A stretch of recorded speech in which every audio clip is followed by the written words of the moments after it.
Hello and welcome back to Sketch of the Day.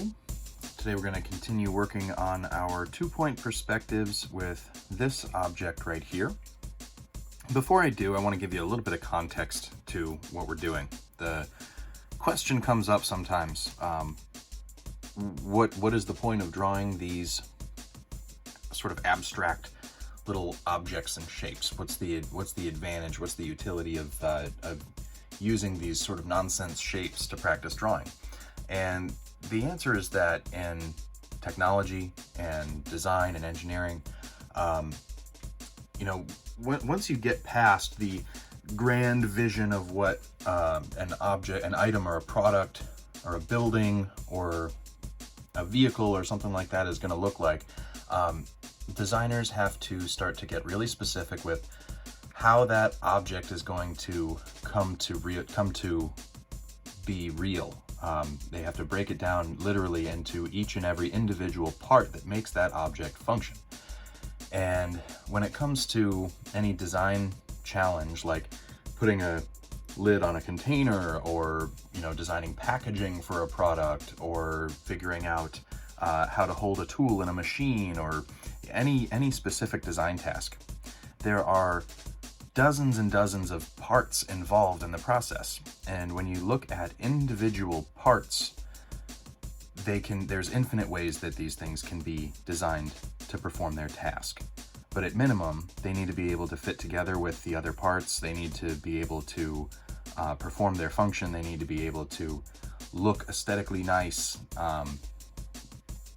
There's decisions to be made about what kinds of materials to use and how to assemble parts and all kinds of other things.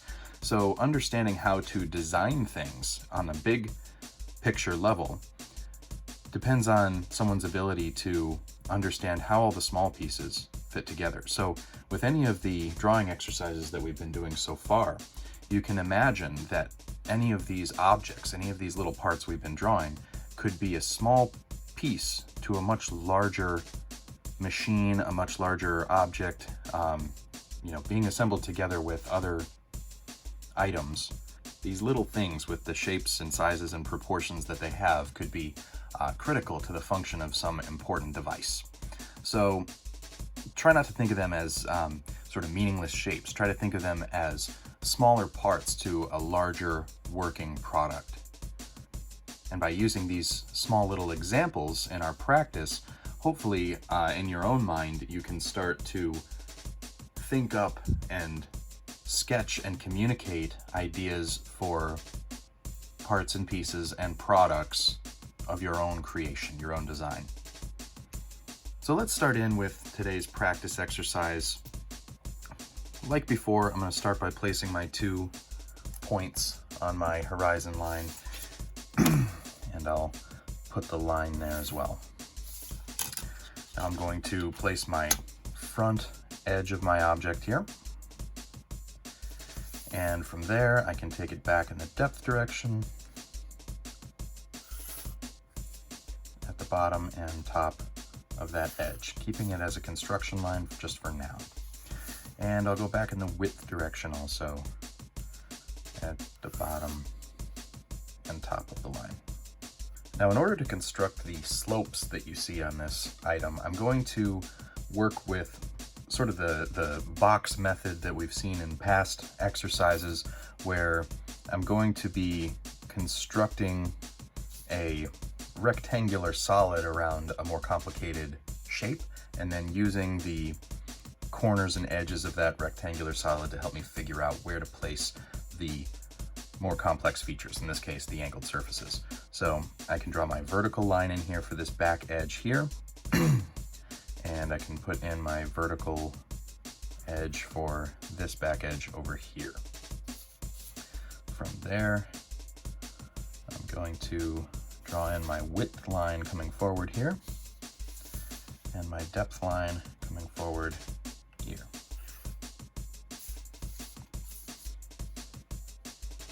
Now I need another vertical line here and another vertical line here, sort of halfway from the front edge to the back edge on both sides. All of this is very light construction line work so far. Okay, from my top corner here, I can come back towards my depth point. From my corner here, I can go back towards my width point. And again, from these intersections here and here. I have some edges that I can darken up, so I'm going to go ahead and do that now.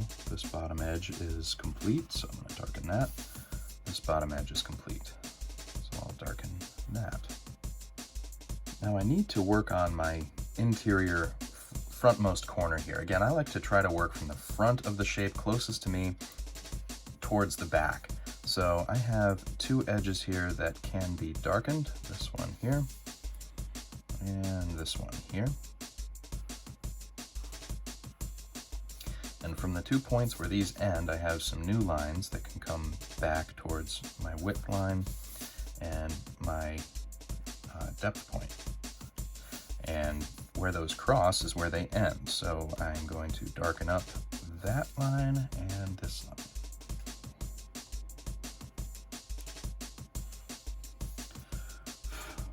Now, the new corner point that I just made is the starting point for the highest height line on the object. So from that point, I'm going to go straight up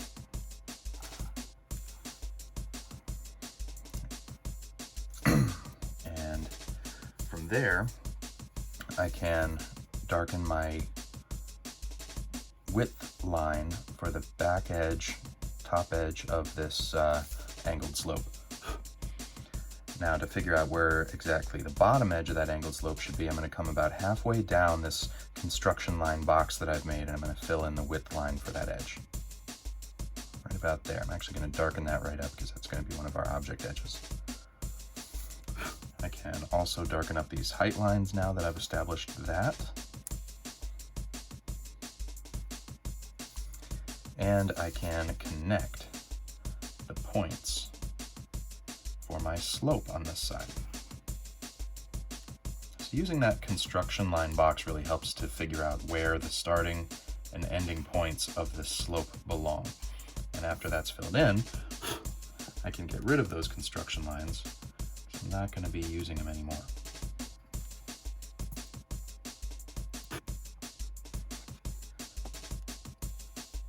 On the other side of the shape, my height for my slope is not quite as high. It's about halfway up this, this height edge here. So from that point, I'm going to take a construction line back towards my vanishing point. And from that intersection, I'm also going to go forward in the width direction. I just found a new intersection there. It's going to go back towards my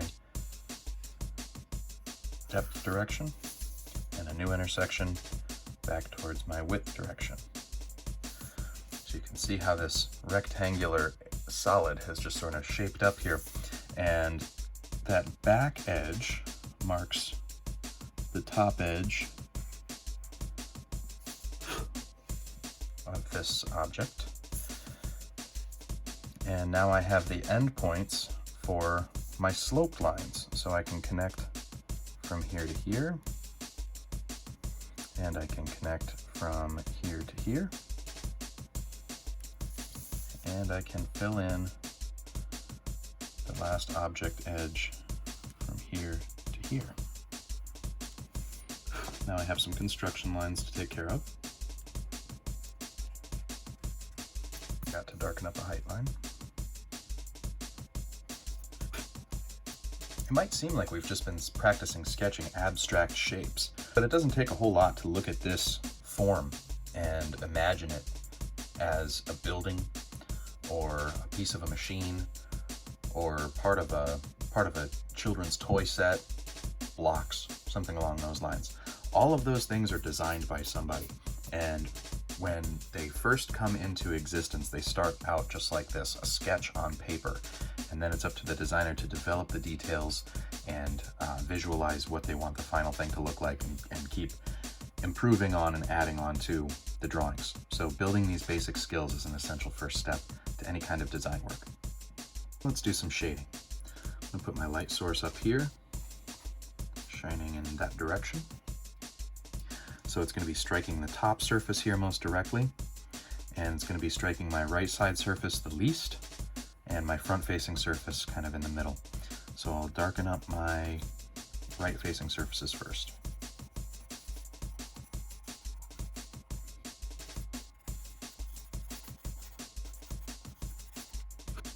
Now I'll darken my front facing surfaces with sort of a medium gray.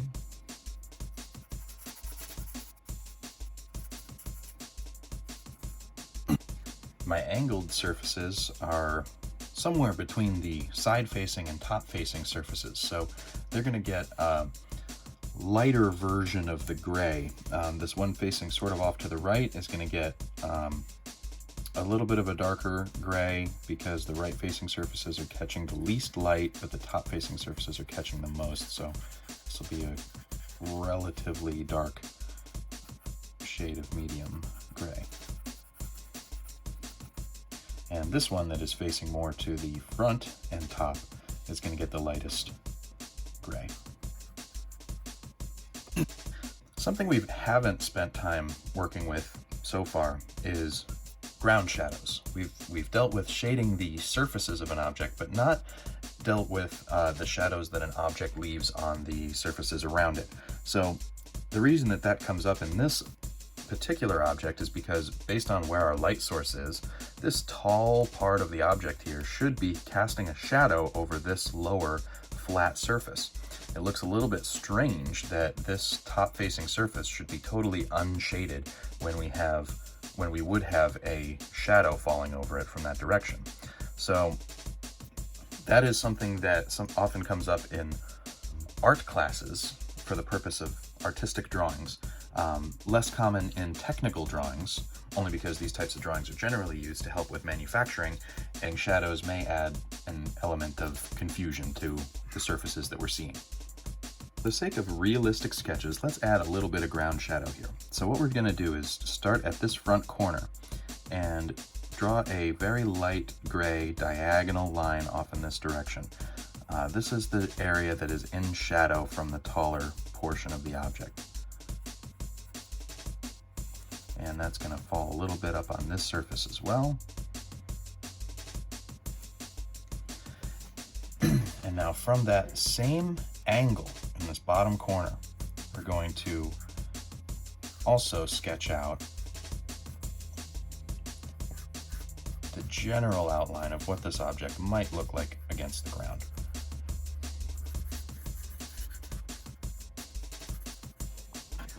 And there we have it.